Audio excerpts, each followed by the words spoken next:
የብልሃት ከተማ የደብረ ብርሃን ሚስጥራዊ አገዛዝ። በኢትዮጵያ ታሪክ ውስጥ ብዙ ነገስታት አልፈዋል። ነገር ግን እንደ አጼ ዘርዓ ያዕቆብ በአስተዳደር ጥበብና በረቂቅ ብልሃት ሀገሪቱን የገነባ ንጉስ የለም። ደብረ ብርሃን ዝም ብላ የተመረጠች ከተማ አይደለችም። የንጉሱ ታላቅ የፖለቲካና የሃይማኖት ቼዝ መጫወቻ ነበረች። በዚያች ምሽት የወረደው የብርሃን የንጉሱ የብልሃት መጀመሪያ ነበር ወይስ ደግሞ የፈጣሪ ምስክር? ዛሬ የደብረ ብርሃን ሚስጥርና የአጼ ዘርዓ ያዕቆብን አስፈሪ የአገዛዝ ጥበብን እንፈትሻለን። አጼ ዘርዓ ያዕቆብ ሀገሪቱ በውስጥ ሴራና በክህደት ስትታመስ ስልጣናቸውን ለማጽናት የተጠቀሙበት ብልሃት እጅግ ረቂቅ ነበር። በደብረ ብርሃን የታየው ያ ተአምራዊ ብርሃን ንጉሱ ለጠላቶቻቸው እኔን መቃወም ፈጣሪን መቃወም ነው የሚል የጥበብ መልእክት ያስተላለፈበት ነበር።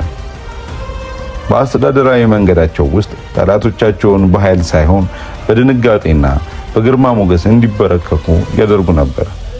ደብረ ብርሃንን የገነቡት በካርታ ሳይሆን በራዕይ በስልት ነበር። ይህም ከተማዋን የኢትዮጵያ ኃይል ማዕከል አደረጋት።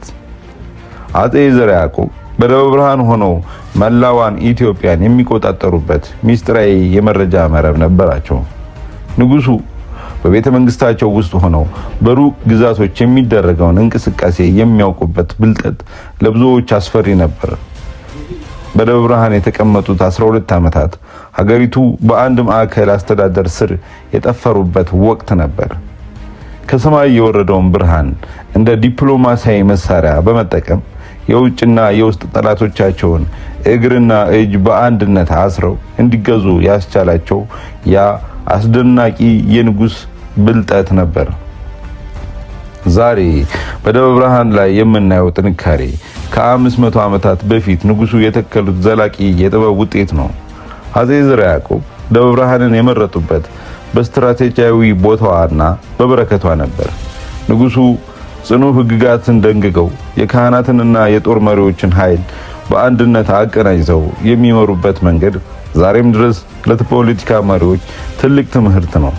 ደብረ ብርሃን የንጉሱ ታላቅ የብልሃት ውጤት ናት።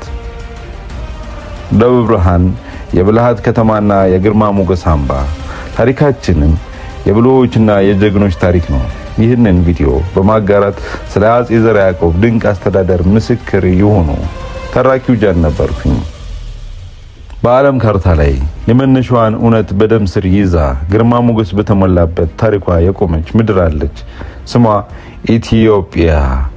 ብዙዎች የዘመናዊነትን ብርሃን ሲከታተሉ፣ እኛ ግን የጥንት አባቶች በደም የጻፉትን ምስጢር በልባችን ይዘናል። ይህች ምድር ዝምተኛ አይደለችም። በውስጧ ጥንታዊ ምስጢር ለዓለም የተደበቀ ትንቢት ታቅፋለች። ተራኪው ጃን ነበርኩኝ።